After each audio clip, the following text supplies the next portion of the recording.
Nobody told me this until it was too late. Nobody told me this until it was too late.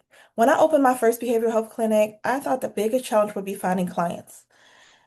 It was difficult, but that wasn't the most difficult part. The most difficult part really was creating a system for which everyone can work within. Hiring clinicians wasn't difficult because that's my background, HR. But things like setting up the processes for credentialing or knowing how long it would take to get those things done. That was a journey. And actually, it's still a journey, quite honestly. Things like compliance, making sure we have billing oversight. Really, it's just setting up a system to make sure that we stay in order, that we're dotting all of our I's every single time, crossing all of our T's every single time. And in a case that we don't, really having a system also to correct those possible errors. The point is, you really want to build the systems before you need them.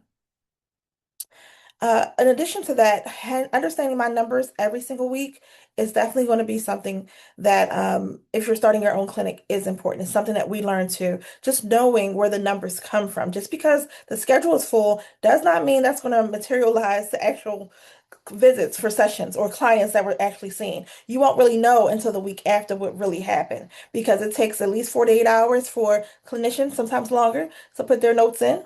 So you won't know what happens really until the next week. So really learning how to calculate those numbers and understanding if there's some programmatic changes that you need to make to stabilize your business, such as adding a quota to your clinicians, that you're able to do so before you run into financial constraints. So these are some of the things that I learned in my business. So the reality really is that I don't have a whole bunch of clinical expertise.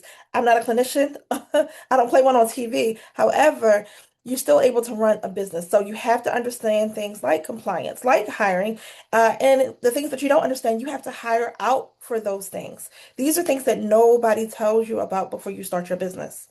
Keep those things in mind when you're getting started.